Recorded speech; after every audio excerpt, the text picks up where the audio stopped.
Hey, what's up, dudes? HW here. Huge news in the modeling guitar community world. Look at that. Look at that. Someone copied the Helix's homework. It is the Tone Master Pro from Fender. And, well, come on. We know what this thing is. Fender has had the Tone Master series out. They sound great. There's so many YouTubers that have been saying these amps actually really sound great. I personally have been wondering for the last 2 years or so, why are they only releasing these things as amps? I have it on pretty good authority. They spent a pretty penny developing these, and the Tone Master models are actually very good. But I've never really been attracted to them because I'm not really into something that's heavy. If heavy is what I'm going to do, I'm going to go tubes. Why not? But this is lightweight. This is a small little board. This is easy to use, and it looks like they're packing in a ton, and I mean a ton of features in this thing, and in a form factor that looks a little more quad cortex size-y, but maybe a little bigger than that, but not quite the size of a Helix, obviously. But definitely, that's what they're after. Let's look at some of the features here. Fender is including all 10 of their Tone Master models, as well as all sorts of other effects and an EVH 5150 stealth model. That's the first officially licensed one, and a bunch of other live classics you can't live without. Now, this is interesting to me, very interesting, because this is probably going to be the first time that an amp company is now going to be copying competitors' amps in a digital format.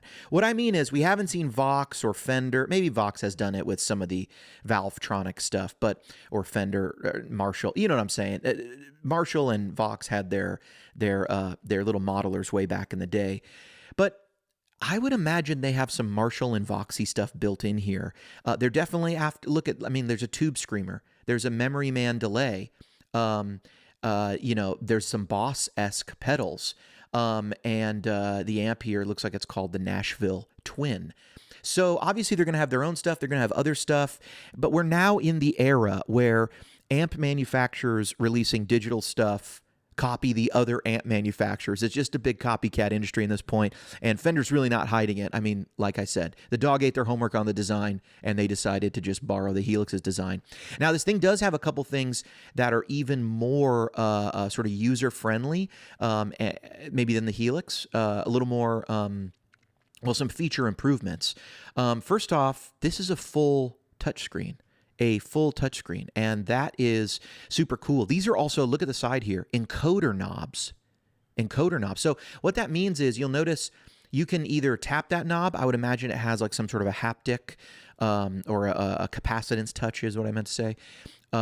Maybe like the Helix, but you can definitely push those things down with your foot. You also can turn them like the Quad Cortex.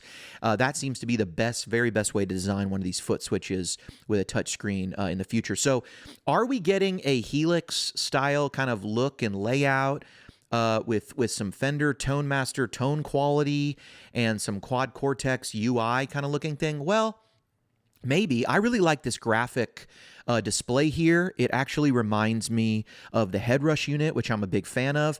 I think being able to see the gear is really awesome. But let's look at some of the other things in here. Over 100 quality amps and effects models. So they're coming out of the gate swinging. That's pretty cool. Look at the back here. We've got 2 loops, which people have been asking for loops in a lot of these. Actually, you can get 3 and 4 loops in here, and that's really cool, and that's 3 and 4 loops, I think, if you use those stereo loops for something else. Or rather, it's 2 loops stereo, 4 loops mono is what I would imagine here. We've got a mic and a line in. This is interesting to me. Because I noticed there's a 48 VDC on the XLR only. That's a phantom power. Why is that interesting? Well, that either means they want you to run your microphone in here for and offer the phantom power, or it makes me think maybe there's a way to input something. Is there some sort of tone match capture quality? I don't see that in here, but it certainly looks like the ins and outs are there. I don't really see them doing that, but maybe some sort of a tone match or tone copy. I don't know, man. Nothing is in here that says that, but we can dream, can't we? I actually doubt it's in here. We've got USB, we've got expressions, we've got obviously XLR in and out. There's a micro SD card, which sounds really cool. because this means we're going to have more stuff coming out in the future, maybe updates that you can throw something on a micro SD card, throw it on there, also USB. Look, Fender knows how to monetize things. I think they're going to be releasing models for this for a long time. I think this is the future of hardware for Fender. Obviously, they're going to make tube amps and these Tone Master amps, but I think they're going to be doing a lot here that's really going to change kind of how Fender's making some money. I could see a big digital store springing up around this, and there's tons and tons of IRs that come in here. Obviously, some people might be wondering, is Tone Junkie worship tutorials? Is Tone Factor? Is Michael Britt? Is John Cordy going to be making presets for these? I would imagine if they're easy to share, everyone will. I could see this being a very popular unit, and I wonder what the response is going to be. You know, when the Headrush came out, I mentioned that they were obviously really targeting the Helix and that this is a viable alternative for the Helix, but I didn't feel like this was hands down a better Helix. If this thing sounds good, we've definitely got something that you could call a better Helix on your hands. Because if the sound quality's there, then it's really, and the ins and outs are there, and the touchscreen and the capacitance, it's basically down to, did they make this thing sound good? And I think what we're seeing right now is making things sound good is getting better and better.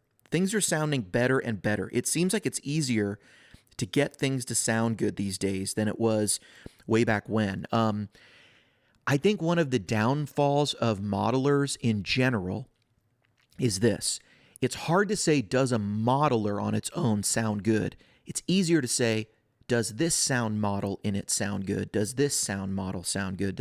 Because I think there's a lot of modelers out there, and some of the models in them are really good, and some of them I think are a little lackluster.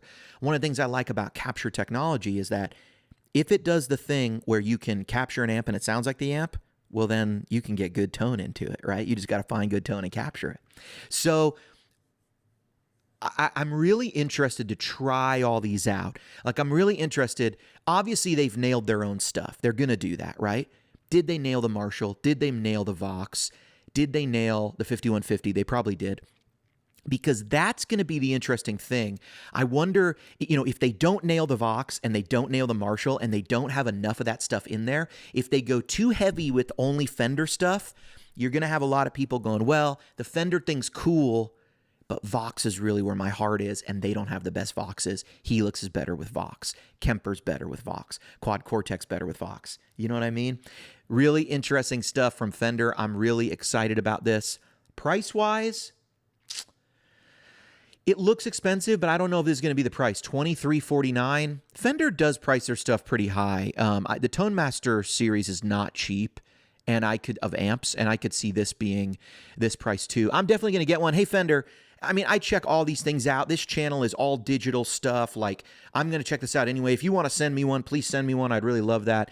That would be great, but it's okay. You probably won't. One more thing. There is going to be an app for this. It's the Tone Master Pro Control app via USB for creating and editing and sharing your own presets. That tells me it's a desktop application, not a phone application, because they did say via USB in the description here. So it looks to me that this is going to be their version of HX Edit. Are we going to see other form factors in the future? I don't know. Probably. I would bet hands down we're going to see other form factors in the future. Could we see just an amplifier pedal from them? Honestly, I thought the very first thing we would see from Fender after Tone Master series of amps was going to be just a Tone Master pedal, something like the UA boxes or like an Iridium, something like that. I'm surprised they're jumping into this, but I'm glad they are. What do you think? Let me know in the comments below. Are you guys going to check one of these out? Does it look like a Helix killer to you? Is this gonna take the place of the Quad Cortex? Certainly have some of those features. I don't think anything really takes the place of anything else, but it's fun to have these discussions. Is it the Quad Cortex audience that's going to find the home here? Is it the FM9 audience that's going to find the home here? Is it Helix that's going to find a home here? Is it everyone? Is it amplifier people that are still coming in the digital door? Fun to talk about these things. Fun to share your thoughts. So let me know in the comment down below. And that is the Tone Master Pro from Fender, HW.